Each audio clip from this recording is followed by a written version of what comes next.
Welcome to Spiritually Raw. We expose and explore controversial truths, myths, and theories surrounding the spirit world. Guests includes investigators, debunkers, and skeptics of the supernatural, unexplained, and flat-out unimaginable. Content discussed on this show is not necessarily the opinion of the cast of Spiritually Raw, and topics quite often are for mature audiences only. This show is not intended to replace any medical, financial, or legal advice and is for entertainment purposes only. So sit back, relax, and enjoy the ride. Hello, everybody. How are you? And welcome to Spiritually Raw. And as always, thank you so much for your energy exchange with us today. And we hope you woke to the most miracle morning and are also having the most fortunate day today. So that young lady over there, Brice Watson, yes, you know her. I'm sure you do. And if you don't, all of her links will be in the description below. She is the host and has a channel on YouTube called Esoteric Atlanta. And we will find out more about Brice. We're going to learn about Brice here together, right? So this is going to be pretty cool. And she was very gracious enough to interview myself and April on her show. So it's really nice to have you back, Brice. Thank you very much. It's good to reconnect with you. Absolutely. It's so fun because I feel like everybody I film with, I become friends with. And so when we start filming, it's like, oh yeah, we've been chatting for a while now. So it's funny you say that because you really do get to know people when you interview them. And even though you'd be surprised what you learn in a very short amount of time. And then there's just that automatic soul connection to begin with. So, it's like family. Yeah. And I think it's like that whole, because you're not face to face, so everybody can be a little bit more relaxed. Yeah. You know what I mean? It's like boom, you get these things out there. But anyway, enough about us, everybody. We're going to learn about Brice here, but I do want to thank you, everybody, for hanging out with us as you always do. Remember, you can watch this episode in its entirety at spirituallyraw.live and also on Roku TV. And for those of you that have not yet connected with us on Telegram, please do so. All of our links are in the show description. And from wherever you're watching the show, from whatever channel, wherever you are, please take one quick second, hit the like, hit the subscribe, and all of us would greatly appreciate it if you would share the show. So, Miss Brice, welcome to the show. It is so great to have you on today. And, Your YouTube is so interesting, the name Esoteric Atlanta. How did that all begin? What brought all that on? Well, it's honestly, it's so funny how spirit works, how the universe works. And I'm a pretty weird kid. I'm one of those weirdos that always was very interested in spirituality. I could always see spirits. I was always, I grew up in a very, as we were saying off camera, everyone in my family is a doctor, a very traditional Southern family. I am as I was saying, our friend Shanti from Aquarius Rising Africa, she says we're not black sheep of the family, we're sparkly sheep. So I was the sparkly sheep. I agree. Right. I love it too. And, I had always been interested in kind of the esoteric, the mysterious side of life. I laugh that one of the most fun things about being from the South is the deep South is that even though this is the Bible Belt, there's a lot of magic in the South, a lot of voodoo and hoodoo and ghost stories. So I grew up, even though we went to church every Sunday, First Presbyterian Church, I grew up hearing ghost stories and knowing about this other magical side of life too. And I ended up in India, which we spoke about on my show. My subscribers know I ended up in India in my early 30s. Just looking really as a seeker. I've always just been a seeker. I remember growing up and they'd be like, you have to have a 5-year plan. I'd be like, what 5-year plan? Like, I don't even know why we're here. Like what are you talking about? So, which my time in India really saved me and really taught me a different perspective on life, which is that Eastern philosophy of you're just the observer, you're just the witness. The body is the Shakti of the soul. It's all temporary. And so you kind of lean into that suffering in order to kind of come out the other side a little bit more liberated. And I ended up going to a yoga school, a shala in India called KPJY, which is one of the top yoga shalas in India. How long was your stay in India? Many years, back and forth for many years. It's like an actual yoga university. Wow. Except for when you go, you don't know. Like I always tell people, don't go with the plan of being unauthorized teacher because that's not how it works. You guys know, you've been in India. They have their own rules with how they live life and everything. everything. So you go just to be a student. You go just to soak in. And so that's what I was doing. Of course, I wasn't married, don't have children. So I had the flex, although a lot of people do go and bring their kids with them. That happens too. And I ended up being authorized to teach, and I ended up being the only female in the state of Georgia authorized to teach this style of yoga. And I, right before lockdown happened, I had gone and opened up my own program in the suburbs. So I was driving from the city center to the suburbs. We practiced early in the morning. So I would leave at like 3:30, 4 in the morning for Brahma Muhurta, and I would be done with my day at like 9 a.m. And my program was growing.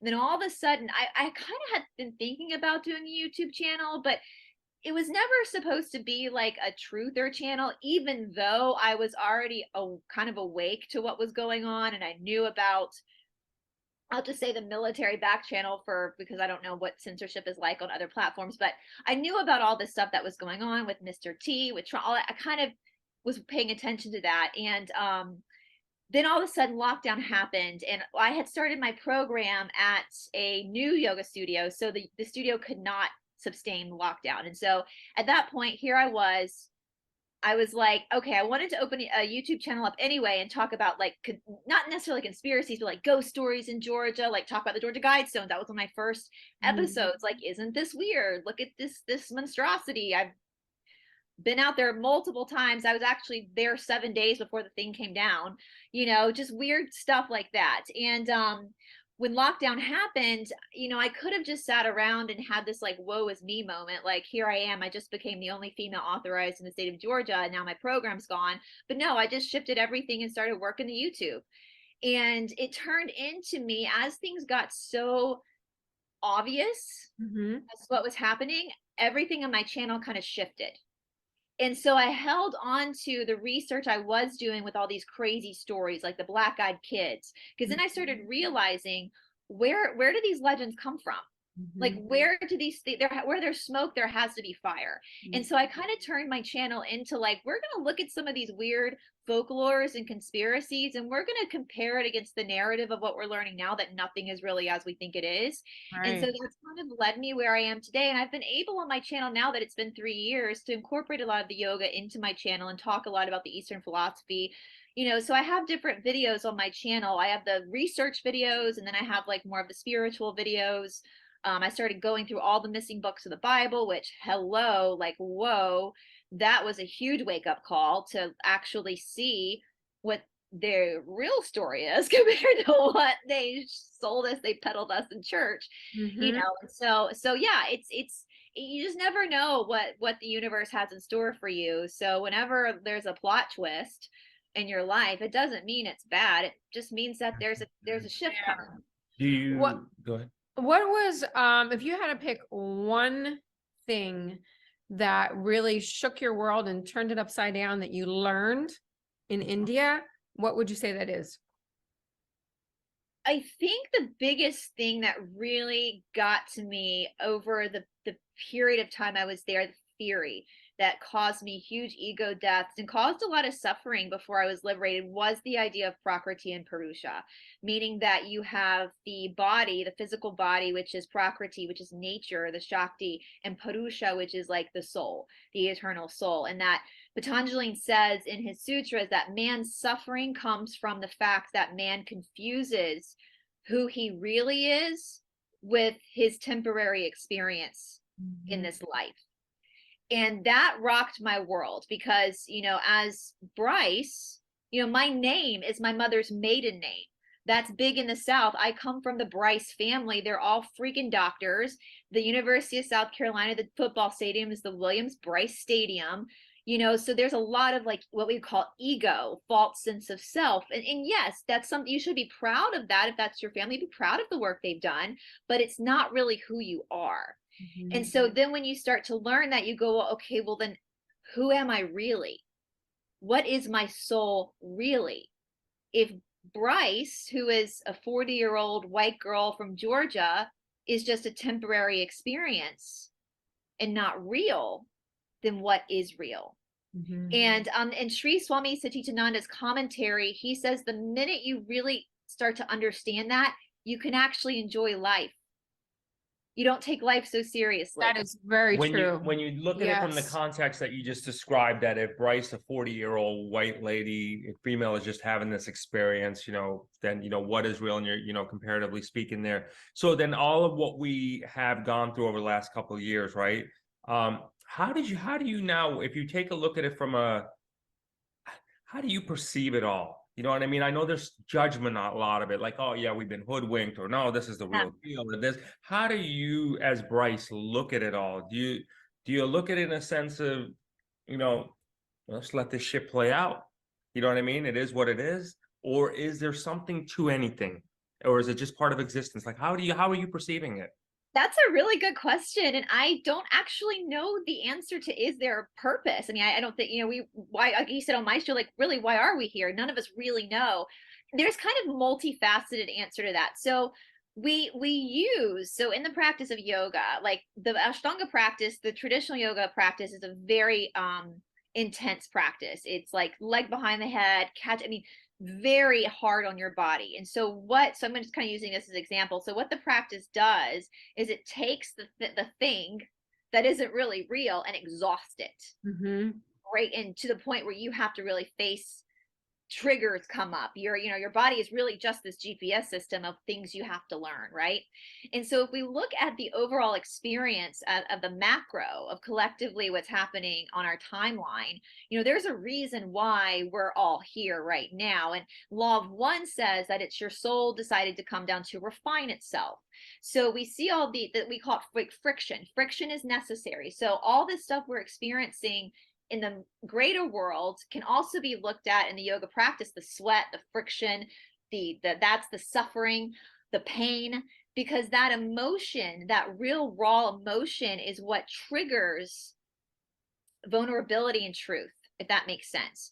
And so in a lot of ways, what we're seeing with like the controllers and everything, even though it's awful and terrible, it's really an opportunity for us as individuals to look inside of ourselves. I hope I had Sean Stone on my show once, and he's really into Eastern philosophy too. And he made a really good point.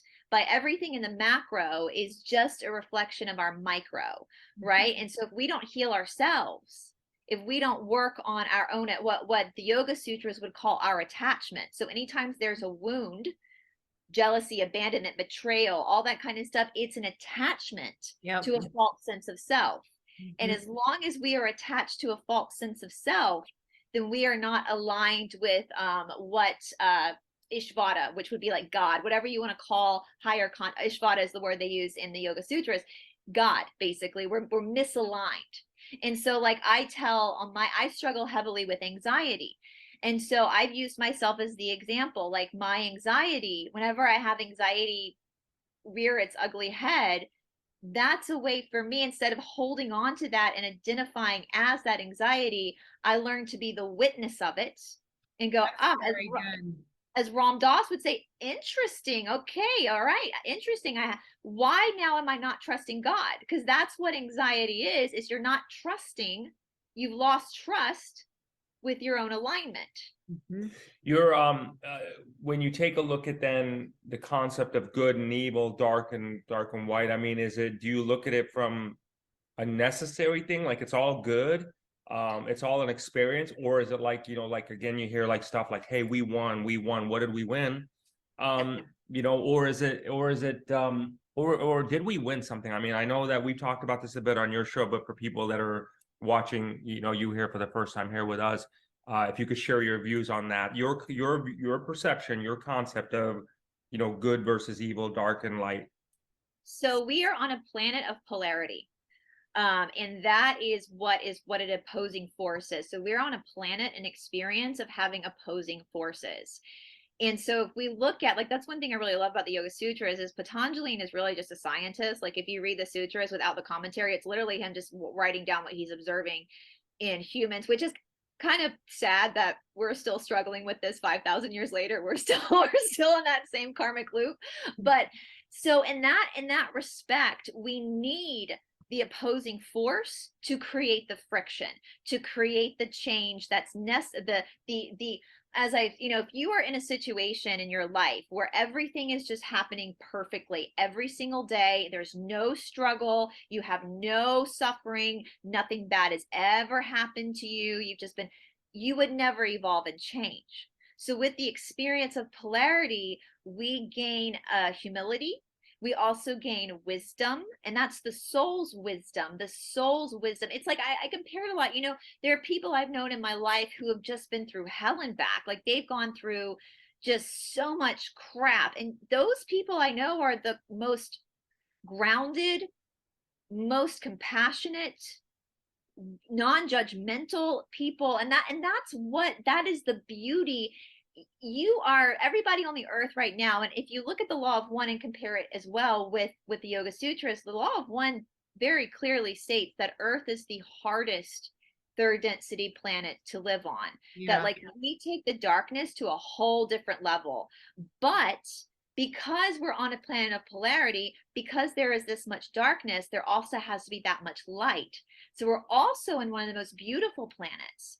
And so the souls on earth, it's like your soul is in the Harvard of soul schools by being on earth, because holy crap, the crap that other planets are like, I always laugh. It's like if the aliens float by earth, they like lock their doors because we're the neighborhood. They got to lock their doors. We're in the hood. We're in the hood. I love it. Oh my gosh, that is so funny. So I want to, for people watching, like, give yourself grace. At the end of the day, my algebra teacher in high school used to say this, and I still remember it. Nobody gets out of this world alive. None of us are going to get out of this world alive, whether we're living to 80 or 400, or we're all, this too shall pass. And so the fact that you're here right now means that your soul can handle it, and you signed up for it. I want to ask you a question about that. What is your viewpoint on, because you hear, obviously all the stuff with the children, you heard about, tragic, moved everybody, touched everyone's heart. But there's one side of the table that will say they didn't deserve that. And then there's the other side that is like, well, did they come into this realm knowing that experience was going to occur? I think both statements are true. Both things get to be true. Again, the law of one laughs that when we are going to make, when you go to college, university, you make your SKU, you're working with your advisors. Same thing when we're souls. And as souls, from what they say, when we're looking at our lives, especially on a planet like Earth, we see it as so fast. Like this is such a fast experience that we try to cram in so many experiences, opportunities, that sometimes our advisors have to be like, you know what? We got to pull some things off this list. It's too much. So yes, I do believe that sad as it is and as heart-wrenching as it is, we do agree to play certain roles for our own soul's growth. But here's the flip side to that. We also, with that being said, it is our duty as people who haven't experienced that to fight back in this experience to create that change, right? So even though this is maybe a preordained existence, we still, our duty and our experience as being these people right now have to go and protest and try to end it, if that makes sense. It's like, I say, like in India, I have a foundation in India, a nonprofit, where we work with slum kids. And we started doing this long before I was even aware of, I didn't realize trafficking was big as a problem as it actually is when I started this. I was just focused on these poor children. And the biggest issue I had with the Indian culture, which I love India, was that a lot of the more upper caste people would kind of just say, well, that's their karma. And I would be like, but isn't it your karma to do something about it? Like, you're in the position, to whom much is given, much is expected. Isn't that your lesson to actually try to help? Is it though? That's a very good point. The question ultimately is it their lesson, or have they transcended that to a whole other level of consciousness? You mean like let them experience it? Yeah. I think, well, that's where the witness comes in, because I think what we as human beings, we're given this nervous system, we're given these emotions, which emotional understanding, it's how our soul evolves anyway. You know, psychopaths don't really have that. You know, and so therein lies the big experiment, the big experience is, so say you're someone like the three of us who have been very fortunate to not live. I mean, listen, the best thing that happened to me as Brice was standing in the middle of those slums and realizing, I remember the first time I was in the slums and I thought, well, I'm an asshole because these people literally don't have a pot to piss in. And here I am complaining that I don't have the newest iPad, like I'm an asshole, you know? So for me, it humbled me to the point where I became so grateful for stuff that I had taken for granted before. And the way I see it is, you do all you can to help without being attached to the outcome of the experience. So knowing that there are some things that are out of your control, you're not going to be able to save everyone, but do what you can through your own, and don't do stuff to help people to tout it on YouTube. It has to genuinely be from the bottom of your heart that you feel it, and that's that connection, right? So another theory is that we all as souls, this is talked about in the Emerald Tablets too, that we as souls are one collective soul that is connected to God, and that we decided in our infinite wisdom, in order to grow even deeper in our knowledge, we had to experience separateness, right? So we had to shatter ourselves and become different people in different bodies to know separateness, because we are actually whole. And what's the biggest teacher of separateness? Then you look at things like poverty and wealth. You know, you look at that, and being able to be someone like myself who grew up in an upper middle class family in America, the land of comfort, to be able to go in a slum where I don't speak the language and give food out. And I'll never forget, I mean, so the lesson that it's not just even about them, it's about me too. It's about me and that dichotomy of karmic experience, where I can see this person who has nothing and I can't speak to them because we don't speak the same language, but we are two souls in this dance together at this moment, in this here now moment that will eventually pass. And I'll never forget, so the Indian government is supposed to bring like rice, because rice is a staple, and some other supplies to like the slums once a month or something, and they rarely do it. And some of the, it's, government across the world. I don't want to call India out. It's across the world government. Hey, you know what? Let me get your views on this from the concept of reincarnation, if you would, or having to do stuff again, like maybe we're trying to learn a lesson here. What do you think to the people out there that, again, I want to kind of get back to that light and dark thing, that are saying, hey, we won, or I just defeated the dark, or whatever like that? What is their risk to them that you know of right now if they continually denounce that other essence of God? Are they destined to repeat this cycle again and be like, here I go again because I'm not understanding it? Or is it just as simple as, that was just my experience for this part of it, to just be That's a good question. And it again, two things could be true in that statement. But I think, and actually I just got off with Catherine Edwards this morning, and I've said this before, like part of, when we talk about spirituality, we get very like woo-woo, very, into but part of also being in a human experience is grounding. And I mean, Magdalene talks about this in her gospel. You have to descend in order to ascend. And when I see people, oh, we won, I see them going into a state of delusion. Definitely. And that is not in the Hathor material. They talk about this as well. If you are in a state of delusion, you are not going to ascend. Your soul is stuck. And so what would probably, now with that being said, the idea of time for us as humans is very linear. We have a beginning, a middle, and end, but our souls have no time. Our souls you can't kill a soul. Our souls are eternal. So the higher consciousness, God, whatever you call, will be like, you know what? If you didn't figure out this life, it's cool. We'll just do it again next life until you finally figure it out. There's no timeline. Like, if there's a lesson you have yet to learn, you'll just keep we'll try next life. Okay, well, that life obviously didn't work to try to get you to see this lesson. So next life we'll put you on a different planet or in a different situation to see this same lesson from a different perspective. That might, it's like when, you know, when you're a kid and a teacher, multiple teachers can teach the same concept, but one teacher is where it hits you. You're like, oh yeah, I see now.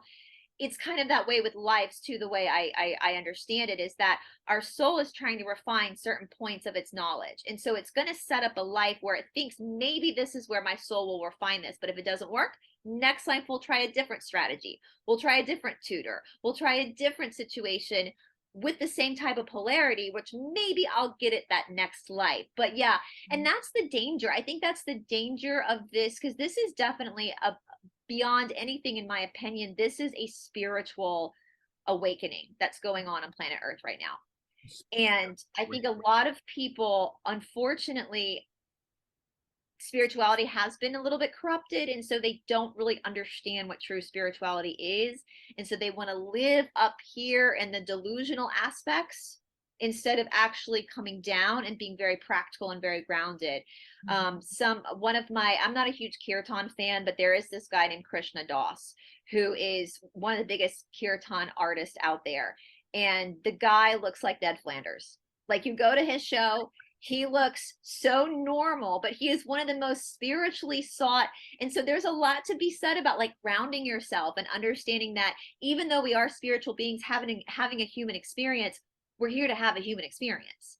And so don't be delusional about, oh, you know, we won, the controllers are gone. No, they're not. They're still here. The polarity is still here. It's never going to go So away. it's not a spiritual. It's just not on this earth plane But that it I doesn't can make see sense. for So it's like it doesn't. if not ever. That's not, as you're saying, the polarity. You know, you can't have really one, at least on the earth plane, one without the other at this point. You think there's a okay, so let's say, for example, and thanks for this, Brice. It's great to get to know you at this place. It's that so like when people like say, okay, well, I'm a healer or I'm a prophet, does a real healer or a prophet really need to ever tell people they're a healer or a prophet? First of all, I think we're all prophets. I think that we have to be very careful about labeling someone as, yeah, there are people who have spiritual gifts for sure. Like, and I think everybody has spiritual gifts, but some people are more tapped in than others. And so you can go to someone for help if you need to, but also part of the spiritual path is learning to tap into your own gut, into your own perception, your own seeing, your own eyes to hear, ears to hear, eyes to see. As far as healers, you know, I think that I think people, if you do practice Reiki, for example, maybe say I'm a Reiki practitioner, because even healers, I was just, again, the Hathor material talks about, if you're a healer and you're having a bad day and you go to do Reiki on someone, you can't help but transmute that energy to that person. Absolutely. Yeah. Yes. And that's a responsibility that you have to take. And so if you are having a really bad day and you have a client, your responsibility is to say, I can't see you today. Can we reschedule? So I think we have to understand that even people who have healing abilities, who have learned how to use them, are still human beings. They're not perfect. They still have their own. Listen, the minute you don't need the friction anymore in this life is the minute you leave this life. And so if you're still in a human body, you still got stuff to learn, right? And that's just how it is. But as Sri, and I don't want that to scare people. I mean, as Sri Swami Satchidananda says, that's what makes it, once you realize that that's all this is, you can enjoy it. You can enjoy the good, the bad, and the ugly. You can see it for what it is, you know? Absolutely. I mean, if you're not enjoying it, that's when the anxiety, the depression, the alcoholism, the drug abuse, so forth and so on, it's just going to magnify. What made you choose the specific type of yoga that you are a specialist in?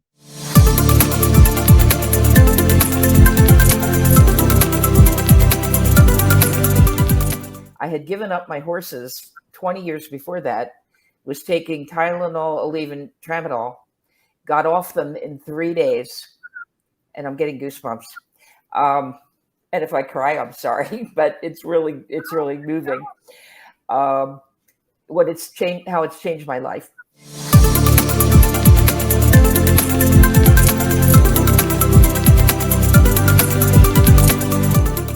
there's a Bible verse that I always laugh about because you have to be careful what you wish for. It's ask and you shall receive, seeking you shall find, knock and the door shall be opened unto you. So I had started practicing yoga when I was living in London, England in school at the time, and I took a yoga class, and I thought yoga at that point was just for old people. Yoga had not gotten really big in the United States at that point. It was not like a studio on every corner. So what I knew of yoga, it was like stretching for old people. But I remember I was a runner at that point. I remember taking the class and like, wow, I feel really good. And so I went to get at that point it was VHS videos. I did not know any yoga teachers at that point. So I got Jerry Hollowell's from the Spice Girls. She had a yoga video. And that's what I bought at like 20 years old and brought it home with me. And I was doing this video like once a week. But then as I left school and moved to Los Angeles, I started to practice more, run a little less, practice more. And then I got interested in the philosophy. And so I started to read the different yoga scripture. I'd gone through like what we call a teacher training, which I would, if that's your experience to go through that, that's fine. I'm not a huge fan of the Yoga Alliance. I have my own opinions about that now that I know more. I'd gone through this like teacher training where it was like more vinyasa flow, which is not traditional yoga. And I started teaching some, and I was again studying more of the philosophy. I studied literature in school. I love to read and research, and I just kept thinking, okay, well, what we're teaching isn't matching the philosophy. Like this shit's not adding up. What they're saying in the ancient scriptures is not what's being taught in these vinyasa flow. It's actually in direct opposition. And so I got really frustrated. And I remember saying, I'm just going to quit because there's no integrity in this. Well, at that point is when I met my first Ashtanga teacher. I met him at another studio. He kind of walked in and I was expressing my frustration. He was like, just come and take this class. And so I did. And then I was like, oh, okay, yeah, that's actually yoga. And that matches the scriptures. And so I started traveling back and forth to Philadelphia, where my original Ashtanga teacher, David Garrigues, was located. And so I traveled back and forth and I learned so much from him. He was he had studied in India. This is what qualified me to go to India. As I said, Ashtanga yoga, like it is at a very extreme, it's like Cirque du Soleil, on its steroids. It's crazy. And there's not a whole lot there's no yoga voice, there's no music playing. It's taught in a Mysore style where you're practicing on your own, the different series, and the teacher works with people individually. And I would watch David teach people and I would observe the way he would teach. And I learned just so much from him about how to appreciate the friction, because he would have these like young girls who were obviously like cheerleaders or gymnasts, and they would come into the Mysore room and they could easily do a handstand.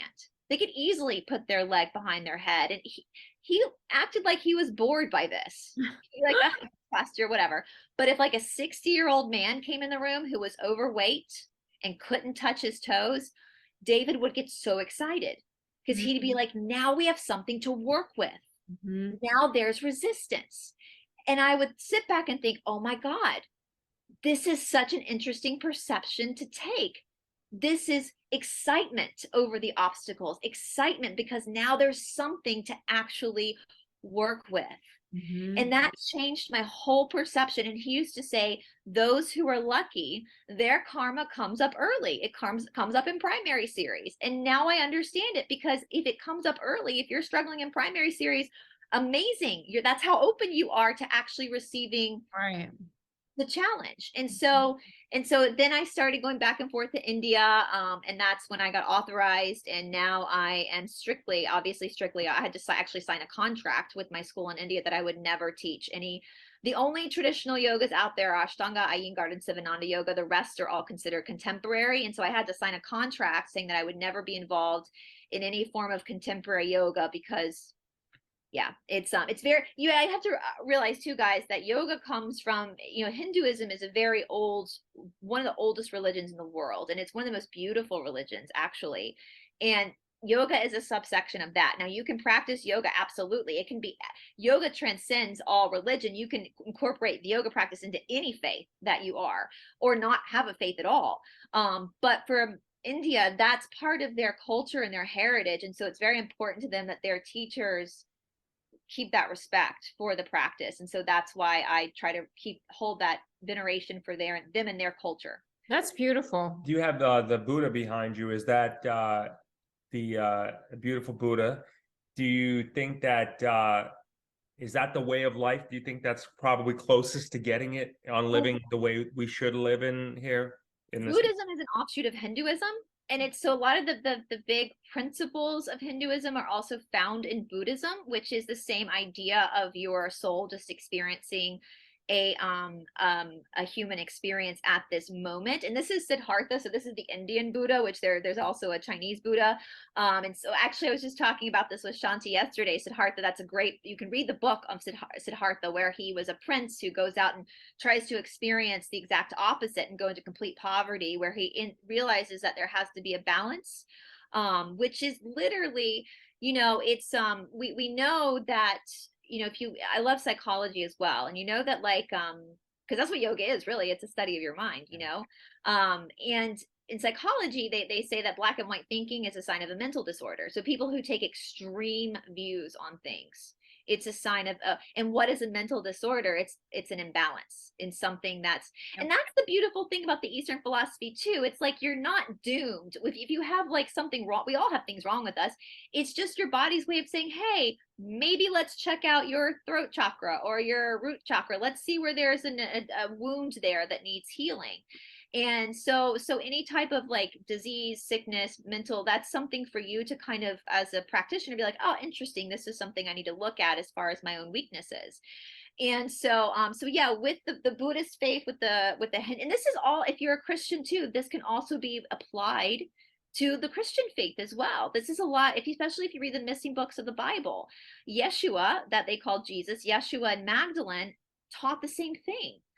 In Magdalene's gospel, she goes through what we call in yoga the kleshas, which are the obstacles of humanity, which are like the real big things that the ego has to go through. And that's all coming from yoga. In some of the missing books of the Bible, Yeshua is teaching his disciples yoga because he studied in India. So did Magdalene. And so a lot of these, what we call different religions, are all coming from the same central idea. Well, it's really one of the oldest philosophies. So there's got to be something to be said for that. Jay's Hindu. Oh, cool. Awesome. We're pretty familiar with the philosophy, and we're very, very connected to it as well for a lot of reasons. But how does your family feel about that? Your Baptist Christian family? And you know, it's funny, my mother is she actually, you know, for a while it kind of concerned her because she, you know, and I listen, I totally understand. I actually, out of all the religions in the world, I feel like Hinduism is the closest to the truth. I know that human perception, there's always going to be a misrepresentation. I get that. I know, and I know not every person is honest and integral. Like, I get that. So don't leave comments, guys. Like, we understand that you can't tar everyone with the same feather. But as far as the general philosophy, now a lot of the Hindu demons are very elaborate in the way they look, and so I can understand from a person who's been sheltered in a Christian environment, they can see that as something that it's not evil, dark. Yes, right. And my favorite, like I talk on my channel a lot about the Ramayana, which Hanuman is one of my favorites. It's one of my favorite aspects, I'll say aspects of God, because I want to make that clear too, is that it's all different aspects of the same mono God idea. And the Ramayana, you know, Sita, who's Ram's wife, gets kidnapped by Ravana, who's this 10-headed demon who can't be slain. And so Ram hires Hanuman, who's this militant monkey god, to help him find Sita. And Hanuman himself, who's the son of the wind, the breath, he kind of goes through amnesia where he forgets that he has these abilities, but he then remembers. And he goes to Sri Lanka where he finds Sita captive in the forest. And so, but he knows that if he takes Sita back, if he just kidnaps her back and brings it to Ram, that this cycle is going to continue.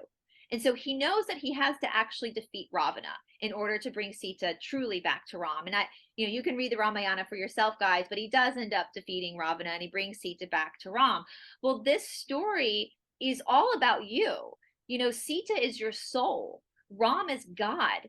Ravana is your ego, and Hanuman is your courage. And through the breath, through the wind, Vishnu, the breath, that holy sacred breath of pranayama, of prana, that breathe God, in the Bible says God breathed life into man and man stood up.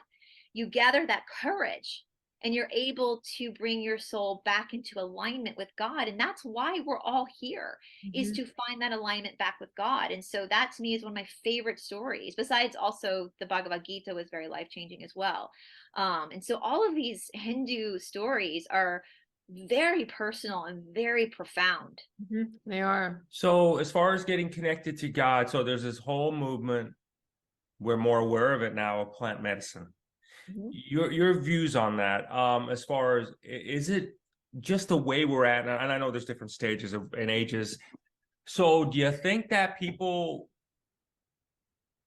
do you think everybody should be on plant medicine? I do, actually. Yeah, but there's so many different forms of plant medicine. You have to find what works for you. And I would definitely suggest, if people are looking into plant medicine, find somebody who knows a lot about it. Like, some Ayurvedic doctors can help you, but like, I'm a huge fan of microdosing. I've been very honest about that on my channel. If you look at Jordan Maxwell's research, we have in the Bible and all the Abrahamic religions, they talk about the tree of the tree of life, the tree of eating from the garden of good and evil. Well, I have a different perspective on that now through my research, because I don't, the God of the Bible is Lucifer. So I think Adam and Eve actually awakened out of a jail state to leave what was there. But Jordan Maxwell would say that the magic mushroom is actually that tree of life. And that's what actually that actually makes a lot of sense. Yeah. And there's a reason why they make this stuff illegal. There's a reason why they don't want you messing with this stuff, but yet we'll give you synthetic stuff. And so I'm a huge fan of microdosing. I microdose all the time. It's for those who don't know what that is, it's taking such a small amount that you don't feel any different, but over time it helps relax certain, like for anxiety, for example, it will relax the anxiety enough for you to really observe it so you can work through it. And I know a lot of people do a lot of ayahuasca. I've never done it, but I have a lot of friends who participate, and they say that's very life-changing. Peyote, this is what a lot of people, I know a lot of people in India who do ayahuasca while they're there, and it definitely can open up. That's just got to be a crazy place to do ayahuasca. I know, right? I'd be Can't afraid even to do it. wrap I would totally be afraid to do that. Yeah, that would be a little much. Like, oh man, I mean, talk about all that. I mean, that's the fun thing about India, is like India is so colorful and it's so loud. It is ayahuasca as is. So I know, right? it really is, isn't it? Yeah. Holy shit, you're right about that. Yeah, that's wild. That's But wild. the thing about India too, and I think I said this before, like when you lean into it's a control, it's an organized chaos. When you actually lean into it and just accept it, it works. And and I had, after my first trip to India, when I came back, I was there for 4 months. When I came back, I had more of a culture shock coming back to America than I did going to India. Yeah, it does. I think just in general, like, I mean, every at least child or soon to be adult should probably visit some kind of country like that just before they really start life. You know what I mean? I think it would be a great experience. You know what I mean? Because they can, if they're here, in their 20s or whatever. I mean, I think it'd be probably a pretty good thing. Yeah. Oh, Get absolutely. balance, you know what I mean? Well, the Indian people, at least the Indian people that I've become really good friends with, are so loving. They bring you into your home. They feed you. They're so excited about you. I mean, I have really good friends that I've made in India that aren't even affiliated with the school, that I've just made. And you become the part of their family. And that's one thing. Everybody's called an auntie. Like when there's a guy that helps me get my apartment and stuff, Pradeep, when I'm out there. And the first time I went there, I noticed he was calling everyone auntie or auntie around. And I'm like, dude, this guy he's got a lot of family. And then I realized that's just the thing. That's that respect. My dog is from India, Ravi. We brought 6 dogs back so far. One was, the rest are in other homes. And so, and that Nice. And I love that about, I'm a vegetarian myself. And so just seeing the way that the animals are, although I'm still a little bit afraid of the cows, because the cows can be a little bit violent. So I try to back the cows. Is being vegetarian a choice for you, or is it really an existence And thing did that we all need to when do? you started your yoga practice, or? No, I was 14 when I went vegetarian. I actually was having, I told this story with Catherine this morning. When I was like my mom's family is from Charleston. They're from the Low Country, and there's this dish called she crab soup. And as a child, when I would go to the Low Country to visit my mom's family, we would eat she crab soup at like every meal. It's like a chowder. And I remember being like 5 or 6 and being in a restaurant, and this restaurant left the crab meat in the shape of the crab. And I remember freaking out when I saw that as a child. My mom was like, "It's okay," and she starts mushing it up, and I started crying even more. So that was like my first realization that I was eating a living thing. And then I started to have really bad, I'm RH negative as well, and I'm Vata, so that's just double digestion problems. And I started realizing every time I ate heavy meats, I would get like, I would throw up. It would make me, so I just kind of at 14 just kind of stopped, not even intent. It was just kind of a natural, I don't even know if I knew what the word vegetarian meant at 14. You know, it was just kind of a natural. And now I'm 40 and but yeah, being in India, some people are like, "Oh, what about your protein?" I'm like, listen, India, 80% of India is vegetarian and they live to be over 100. So, So yeah, they do, don't they? Do you eat fish, or are you plant only? Plant. Yeah. That's great. So what did you have for breakfast? A bagel. Oh, okay, gotcha. Yeah, because she eats bread, remember? Yeah, I do eat bread. You I'm can eat. Vata. Yes, I'm Vata. So that's one thing too. The Ayurvedic system of medicine has helped me a lot, which is the dosha system. I've talked about that on my channel a lot. I'm Vata Pitta.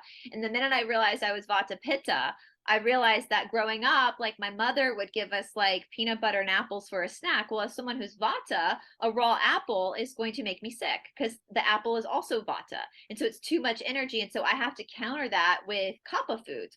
So now I understand that system, which I think if people actually understood food medicine and food magic, oh, it would change everything. So like I can handle sugar, I can handle breads, but someone who's more Kapha or more Pitta might not be able to. And so it depends on your disposition. If you are really Pitta, which is fire, you might crave spicy foods, but spicy foods might not be the best for you because it's too much fire. You need more cooling foods. And that system like literally changed my life as well. Living off of now I totally, but with that being said, if you can balance your dosha, you can cheat every now and again. So like if I'm a Vata and I'm really focused on what I'm eating a good diet for Vatas, then I can have like a juice every now and again and be okay. It's just if you're doing it all the time, too much like attracts like, and it becomes an abundance of the Vata energy. And so that's when the anxiety gets bad. That's when arthritis gets bad because Vata is cerebral, it's air. Yeah, the inflammation. Well, you look phenomenal. What do you think of intermittent fasting? Is that a thing that people should really be looking seriously into? Depends on your dosha. So I, as a Vata, so this is the funny thing because I think God also has a sense of humor. So a Vata like me, I'm not a foodie. Most Vatas are not foodie. So I'm the type of person that will just not eat. If I will forget to eat, I've struggled in the past with getting too underweight. And that's typical for a Vata. But with Vatas as well, Vatas typically it's a sign from your body that you're hungry. As a Vata, first thing that happens is you start to space out. By the time your stomach growls, you've gone too far. Now Kappas, on the other hand, can go very long time without food. So for me, I do believe in intermittent fasting in the sense that it gives your digestive system a break. And so for me, what I do as a Vata is I stop eating between 4 and 5 in the afternoon. And then I'll go to bed, and then I don't eat again until like after I've practiced in the morning. So I give my digestive system like 12 to 14 hours. Because you go to bed early and you go to bed early because you wake up very early. Yeah. So that's what works for me as a Vata with getting the best of both worlds. I set my alarm to snack during the day, and then I stop at a specific time. So when I go to bed, my system, because you do want your digestive system to work. Definitely at night. Yeah. Right. Or you wake up and your eyes are swollen and you don't feel good. You're sluggish. You're tired. What the hell? What did I do? Yeah, think about it, guys. The blood in your system, like when your digestive system is working, all the blood goes to the digestive system and doesn't go to the other organs. So like your skin's an organ. So if your digestive is clear, the blood's going to be clear to go and work through your other organs as well. Wow. Yeah. So we see a little blue bottle behind you. Tell us how you're incorporating the ASEA into your lifestyle. I love this. I feel like it fits in perfectly with with my lifestyle specifically because, in the yoga world or in the Eastern philosophy, spiritual world, every frictional thing that happens, health or otherwise, is an you have to be the person to spark that change. But the ASEA is something that's really helping. I have to tell you guys, on Tuesday, I took the day off Tuesday. I got up that morning and I did a full 60-minute bar class, which is with weights and stuff. Then we went on a 3.5, 4-mile hike.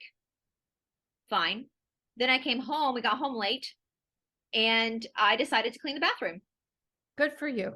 And I literally got in bed that night and I was like, is that the ASEA? I was like, It does. It gives you the sustained energy. Yeah, for me, That's I'm great. like, That is excellent. we run, and I noticed, like, you know, the running is just boom. I mean, you're like, wow, Yeah. faster, Longer, stronger. further. I'm not winded. I mean, it's like a, you know, it's like a new version of you starts to pop out. Mhm. So right. It's subtle too. Like it was a very Yeah. subtle. And so I can't wait. I vlogged this week and I'm going to be putting it up this weekend of my experience of everything. And I was telling Danielle that usually by 5, 6 o'clock in the afternoon, I'm exhausted after, I mean, you guys know, running a YouTube channel or radio program, it's like Oh, a yeah. full-time research, booking stuff, editing. Yes. So getting up at 3:34, practicing, then working all day, by 5, 6 o'clock in the evening, I'm usually pretty shattered. yeah, right. Mhm. But after like 3 days, we were sitting in the bed watching TV and I looked at my boyfriend. I was like, am I going to have to take a Benadryl? Like, I was like, I'm tired. Like, and that's what's great is because I do think part of going back to the polarity, I do think what the darkness has done has put us in a place where our human existence has been shortened and aging does come on a lot quicker than it should.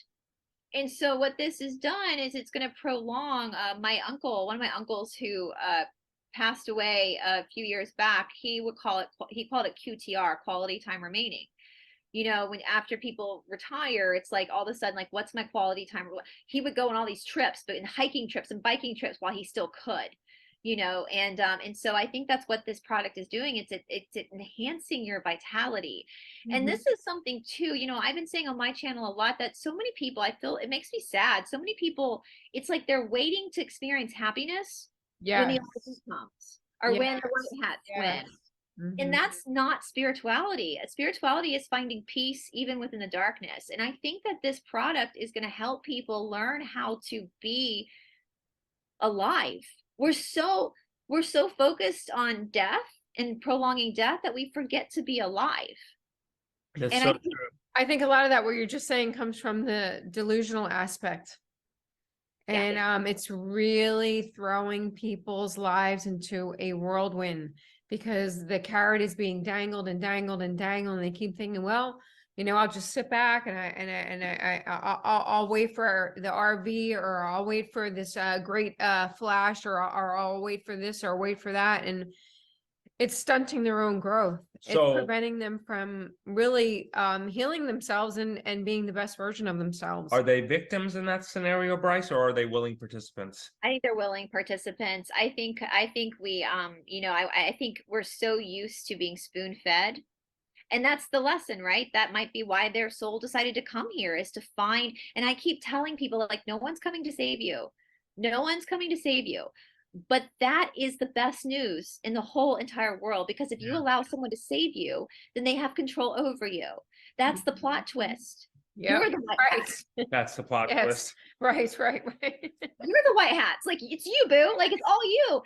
When You are the Great Awakening. You are the Flash. You are the white hat. You're also the dark hat too. Exactly. Well, and that's what when I was Sean Stone and I spoke a lot about this, because it's like, if you understand the laws of the universe, again, like attracts like.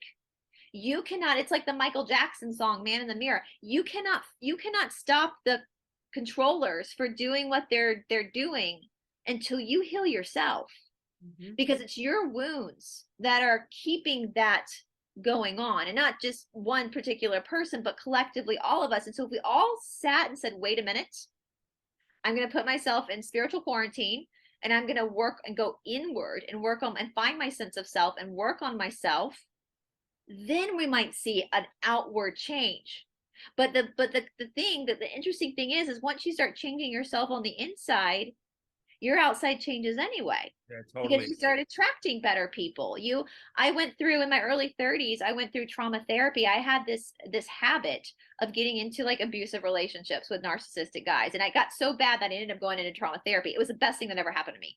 Best thing that ever happened to me, because I got to address the wound that was causing me. I was the common denominator in all these relationships. I was the common denominator. And so when I could heal that, which it went back to my childhood, after I went through that therapy, went off to India, all that kind of stuff, all of a sudden I started attracting healthy men, good men into my life. And so it's always about you. And that's the power move. You are in control, not some white hat, not Trump. You're in control. That's right. Yes. That's right. Yes. I Yes. totally get that. Yes. That's awesome. That's awesome. So this has been pretty cool to hang out with you and get to learn this version of Brice and what your views are. So what do you want to be remembered for 100 years from now? Like when everybody looks back and says, hey, what'd she do? What do you think? Oh God, I don't know. I take a lot of pride in my Magdalene, like really revitalizing Magdalene. That's something, because we've gotten that story all wrong, guys. I actually, though, I think I like to laugh. I really like to laugh, and I would hope that my nieces and nephews and great nieces and nephews would remember that I was the kooky aunt that they got to laugh with. That's what I think I would. That's what it is for you. That's cool. That's awesome. That's Brice Watson, everybody. I hope you enjoyed hanging out with her as much as we did today, and we hopefully this relationship can continue. We get to be on her show, vice versa. We're just going to see a lot of each other as we go through this. Brice's links will be in the description below. She's got a really awesome channel, and it is very, it's got a lot of cool stuff, and it really is relevant in what's going on, and I really believe that Esoteric and eclectic. Really believe it can help you in your journey in your life. Also, Brice's ASEA link will be in here, what we were spoken about. It'll be in the description below. So if you're not at optimum performance, mind, body, spirit, and prosperity, click on her link there, that ASEA link there, and there'll be a form there too. And I'm just gonna mention something that you had said earlier. If you are a healthcare worker, if you are a healer, I'm going to throw this in there too, a psychic, if you're anything where you're working on other people, you owe it to the people that you're working on that you have to be in your absolute peak performance of all time, especially when you're doing energy work on anyone. So otherwise you're not only doing yourself a disservice, you're doing a grand disservice to the people that you think you're trying to help, because it's actually backfiring. So it's critical, especially if you're in the energy field or the healthcare field, health work, any type of, health environment, is to make sure that you yourself are in the highest frequency and you're working in the highest energy that you can. And the ASEA helps to keep you at that high frequency. If you're in the Atlanta area, I know we have a lot of students at Ashtanga Yoga Atlanta that came through my channel. Once we get we're about to get the little, what are they called, trial size lotions? Yes, of the Renew 28. Yeah, we're gonna have them at the Shala for people to try it if you're in the That's Atlanta nice. area, so you guys can come try the lotions. Especially, I've been putting the lotion on my knee, and it really does make a huge difference. So, absolutely. So we will have That's that at Ashtanga Yoga Atlanta. That's great. That's really Fantastic. cool of you. That's really great of you. All right, everybody. Thanks for hanging out with us as you always do. Much love to you, and we will see you next time. Yes. Thank you. And together with the beautiful Brice, we are turning the universal key to global harmony and creating a unified world. Thank you so much for tuning in. And remember, tune in often, tell all your friends, and most importantly, may all your beautiful dreams come true. Many blessings.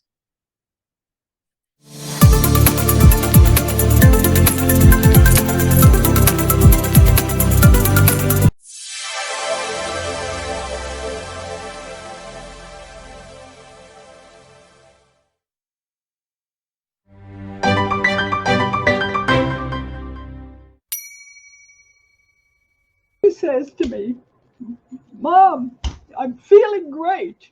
I got a direction in life. You got to do this. Follow me." So here comes ASEA.